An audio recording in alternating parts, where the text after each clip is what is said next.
पशुपति व्रत करने वाली माताएं ध्यान रखेंगी इस बात के। पशुपति व्रत की नियम, पशुपति व्रत करने वाली माताओं का नियम क्या है? कई माता कहती है हमने 2 बार व्रत कर लिया, भगवान हमारी नहीं सुना, हमने ये कर लिया, भगवान हमारी नहीं सुना। आप आए नहीं, सुबह हो गई, मेरी पूजा की थाली धरी की धरी रह गई। क्यों? उसका कारण क्या था? मतलब मेरी पूजा में कोई ना कोई कमी निश्चित। आपने पशुपति व्रत करा, भगवान क्यों ना सुने? क्यों नहीं सुने? कारण क्या है?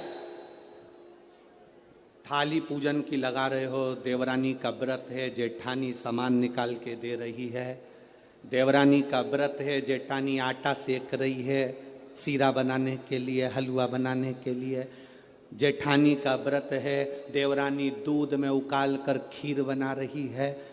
व्रत तुम्हारा, साधना तुम्हारी, मांग तुम रहे हो। शिव महापुराण की कथा कहती है हिचकी चली, क्या बोलते हैं, हिचकी की डुचकी है, हिचकी। अब तुमको चल रही हिचकी, तुम अपनी पड़ोसन से जेठानी से कह दे मेरे बत्तल का हिचकी ले ले, ले हिचकी, लेगी जेठानी? सिर तुम्हारा दुख रहा, गोली निकाल के जेठानी को दे दो, खा ले, वो पूछे क्यों? मेरा सिर दुख रहा है। हो सकता है? जम के बोलो। छींक तुम्हें आ रही, छींक तुम्हें आ रही और तुम अपनी देवरानी से कहो छींक छींक जल्दी छींक, हो सकता है? नहीं, छींक तुम्हारी है, तुमको छींकना पड़ेगी। खांसी तुम्हारी है, तुम्हें खांसना पड़ेगा।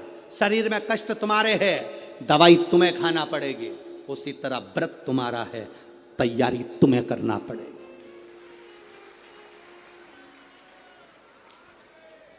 गलती हम करते हैं।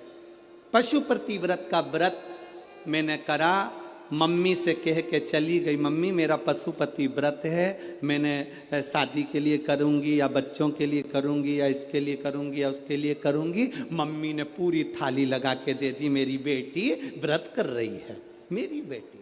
मम्मी ने पूरी थाली लगा के दे दी, प्रसाद बना के दे दिया। बेटी ने 3 बार पशुपति व्रत कर लिया और काम नहीं हुआ। बेटी बाद में कहे कि हमने भी व्रत करा था, हुआ नहीं।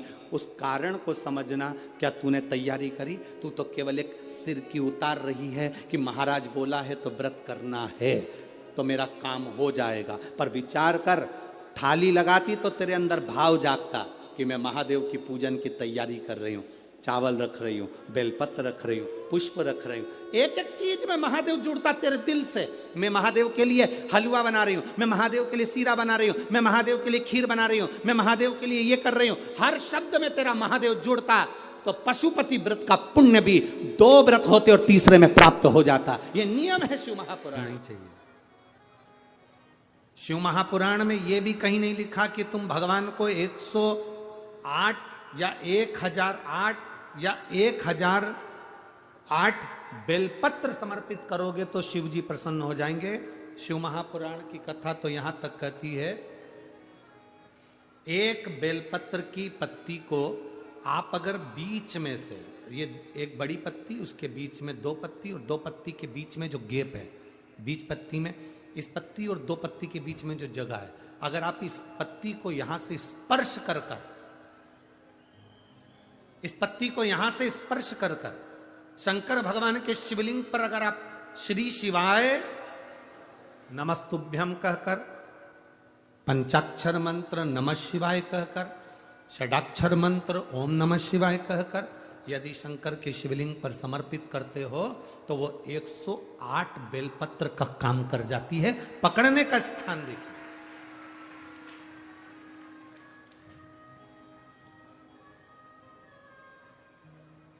ये स्थान की बड़ी मूलता है, जो थोड़ा सा समझेंगे अपन, थोड़ा ध्यान देंगे तो ये जो ये स्थान है ये बड़ा मूल माना गया।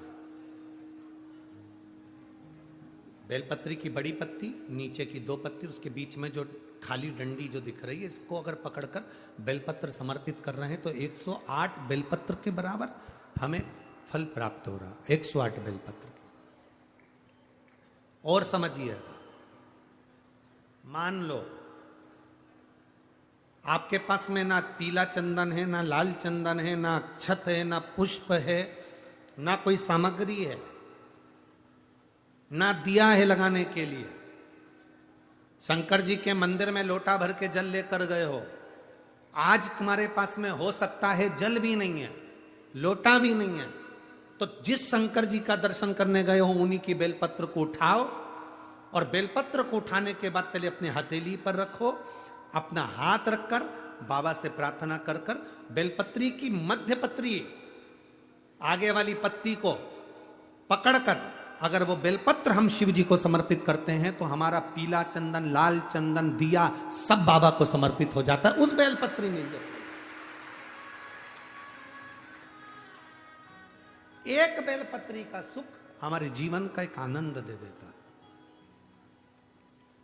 हम तो यहां तक कहेंगे, अगर कभी जिंदगी में तुम्हें लगे कि गुरुजी मेरा पैसा फंस गया नहीं मिल रहा है, या मेरा पैसा अटक गया नहीं मिल रहा, या मेरा घर में धन नहीं है, बहुत तकलीफ की जिंदगी चल रही है, आप ये बेलपत्री का जो 2 पत्ती है ना, ये 2 पत्ती इस जगह से पकड़कर, आपको लग रहा है कि पैसा नहीं है, काम बहुत बड़ा अड़ा है, बेटे की शादी, बेटी की शादी, या मकान या दुकान, कोई काम अड़ गया, ये 2 बेलपत्री की पत्तियों को पकड़कर अपनी कामना कर कर शिव जी को समर्पित करो और 1 लोटा जल बाबा को चढ़ाना प्रारंभ करो।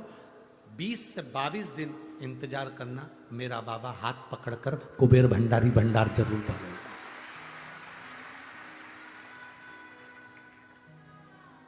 दो पत्ती को पकड़कर,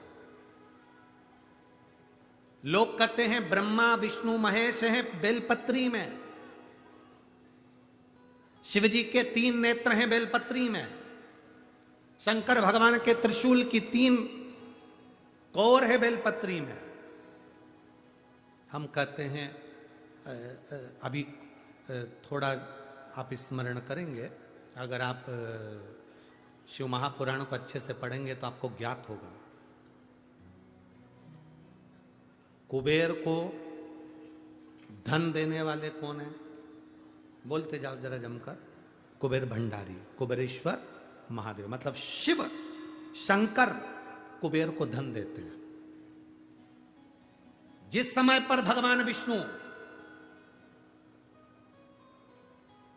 संपूर्ण विश्व के कल्याण के कार्य करने लगे, कुछ नहीं हाथ में रहा, तब लक्ष्मी से उन्होंने धन लिया। आपने उन्होंने तिरुपति बालाजी की कथा सुनी होगी, लक्ष्मी से धन लिया। लक्ष्मी, इन जीवों के कल्याण के लिए तो मुझे धन दे दे। लक्ष्मी ने धन दिया। एक दिन नारायण ने पूछ लिया लक्ष्मी से, लक्ष्मी मैं नारायण, मेरे पास भी संपदा की कमी नहीं, पर तेरे पास लक्ष्मी इतनी संपदा कहां से आती है? तेरे पास इतनी संपदा कहां से आती है? लक्ष्मी जी कहती हैं, मेरी मां ने, मेरे पिता ने मुझे केवल एक ही बात सिखाई थी, किसी के आगे हाथ नहीं फैलाना है, शंकर की स्तुति करना है। लक्ष्मी जी कहती हैं, जब मुझे जरूरत पड़ती है मैं कुबेर को साथ में लेकर पहुंचती हूं। बेलपत्री की ये बीच वाली पत्ती है शिव, माता लक्ष्मी और कुबेर, उन दोनों के सामने हाथ पसार कर कुबेरेश्वर महादेव से मांग रहे हैं, भगवान शंकर से मांग रहे हैं। लक्ष्मी जी कहती हैं, वो शिव मुझे प्रदान करते हैं दोनों हाथों से, और मैं वो लेकर आती हूं जनमानस के कल्याण की। जब हम शिव जी को बेलपत्र चढ़ाते हैं तो इस तरह से पकड़कर, जब हम कामना कर कर चढ़ाते हैं, इन दोनों पत्ती को लक्ष्मी और कुबेर का स्मरण कर कर, कुबेरेश्वर बाबा का स्मरण कर कर जब हम शिव जी को समर्पित, हाँ थोड़ा सा ध्यान देंगे, बेलपत्री की जो डंडी होती है वो शिवलिंग पर जब चढ़ाई जाए, तो जब हम 2 पत्तियों को पकड़कर चढ़ाएंगे तो इस डंडी का मुख, जहां अशोक सुंदरी की जगह है, जहां से पानी बहता है, इस डंडी का मुख उस ओर होना चाहिए। बस इतना जरूर इसमें, तो डंडी का मुख उस ओर हो जहां पानी बहता है।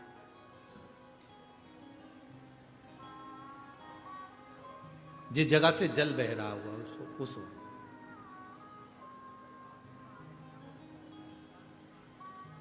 बीस 22 दिन प्रैक्टिकल करना, सियोर वाला महाराज कहीं झूठ तो नहीं बोल रहा है? पकड़ना चाहिए, झूठ बोले तो तुरंत पकड़ लो। हे महाराज, अगला पत्र तुम ऐसे ही भेज देना, ओ महाराज झूठ बोले थे तो पकड़ना चाहिए। कहीं सियोर वाला महाराज ने झूठ तो नहीं कह दिया? बेलपत्र को कहां से पकड़ना है, किस स्थान से पकड़ना है, किस जगह से पकड़ना है और कैसे बाबा को समर्पित करना है, उसका भी वर्णन हमारे शास्त्रों में लिखा हुआ है, जिससे हमें फल की। देखो ये बेलपत्र, कई लोग कहते हैं ऐसा क्या होता है कि यहां से पकड़ोगे तो ये फल मिलेगा, यहां से पकड़ोगे तो ये फल मिलेगा, यहां से पकड़ोगे तो ये फल मिलेगा। हमारा कहना इतना सा है, जब बॉटल चढ़ाते समय यहां नस नहीं मिलती तो यहां देखते, नस यहां नहीं मिलती तो यहां देखते। सुई बॉटल चढ़ रही है, नस ढूंढना है, यहां देखते हैं। फिर देखा कि यहां एक नस है, उसमें सुई चुभाई, बॉटल चालू करी। थोड़ी देर बाद ये नस फूलने लगी, हटा दिया। फिर इस हाथ में देखी गई, फिर पांव में देखी गई, अर्थात बॉटल चढ़ना। नस ढूंढो कि वो नस कौन सी है जहां पर हम पकड़कर बाबा को बेलपत्र चढ़ाएंगे तो हमारा भी जीवन का कल्याण हो जाए। वो नस पकड़ेंगे।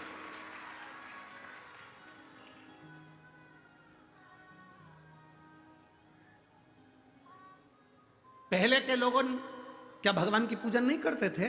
करते थे। पहले के लोग क्या शंकर के मंदिर नहीं जाते थे? जाते थे। पहले के लोग क्या बेलपत्र नहीं चढ़ाते थे? पर उनको यह नहीं ज्ञात था कि जल चढ़ाने से क्या फल होता है। उनको नहीं ज्ञात था कि जल पीने से क्या फल मिलता है, बेलपत्र खाने से क्या फल मिलता है, शिव जी को बेलपत्र चढ़ाने का क्या फल मिलता है। पहले पूजा का विधान इतना लंबा था कि लोग डरते थे, इतनी लंबी पूजन में हम कैसे बैठेंगे, क्या करेंगे, इतना सारा सामान कहां से लाएंगे, इतना सारा सामान कैसे लाएंगे, पैसा कितना खर्चा होगा। पर शिव महापुराण जब से आप सुन रहे हैं, पूजा का विधान सरल हो गया। सारी समस्या का हल एक लोटा जल हो गया। कोई ढोंग नहीं, कोई प्रपंच नहीं, कुछ मत लाओ, तुम तो दिल से बाबा के पास जाओ और पुकारो। उसके मिलने से ज्यादा जरूरी है उसको पुकारना। पुकारेंगे वो आएगा, निश्चित है।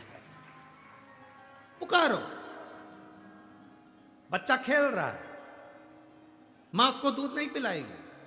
बच्चे ने पुकारा, रोया, मां उसको दूध पिलाएगी। बच्चा खेल रहा है, मां उसको गोदी में नहीं उठाएगी। बच्चा रोया, पुकारा, मां उसको गोदी में उठाएगी। वो करुणा सागर।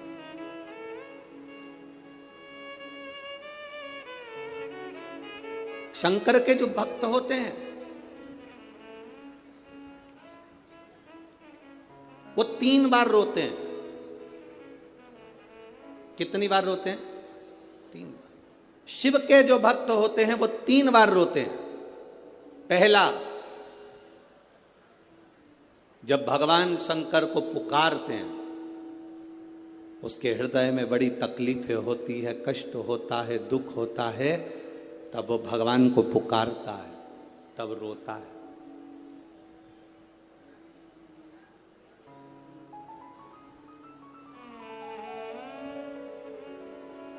शिव के भक्त 3 बार रोते हैं। पहला, जब वो बाबा को पुकारता है, दुख की घड़ी में, कष्ट की घड़ी में, तकलीफ की घड़ी में, तब वो बाबा को पुकारता है, तब रोता है। दूसरी बार, शिव का भक्त जब बाबा नहीं सुनते, बाबा नहीं आते, उसका दुख जब समाप्त नहीं होता और भगवान जब आते नहीं, उसका दुख जाता नहीं, शंकर का भक्त फिर रोता है। शिव के भक्त 3 बार रोते हैं। एक बार भगवान को पुकारते हैं तब, दूसरा भगवान नहीं आता तब, और तीसरी बार शंकर के भक्त तब रोते हैं जब भगवान मिल जाते हैं और उसका कार्य जब पूर्ण हो जाता है, तब भी वो रोता है, तब भी रोता है। शंकर के भक्त 3 बार रोते हैं। पहली बार जब भगवान को पुकारेगा तब रोएगा, दूसरी बार जब भगवान नहीं आएंगे तब रोएगा, और तीसरी बार जब भगवान आ जाएंगे तब रोएगा। तीसरी बार इसलिए रोता है कि मेरे जैसे पापी पर भी तूने कृपा कर दी। मैंने सोचा नहीं था कि मेरा महादेव एक लोटे जल से प्रसन्न हो जाता है और मेरे ऊपर करुणा कर देता है। तब भी रोता है, तब भी रोता है।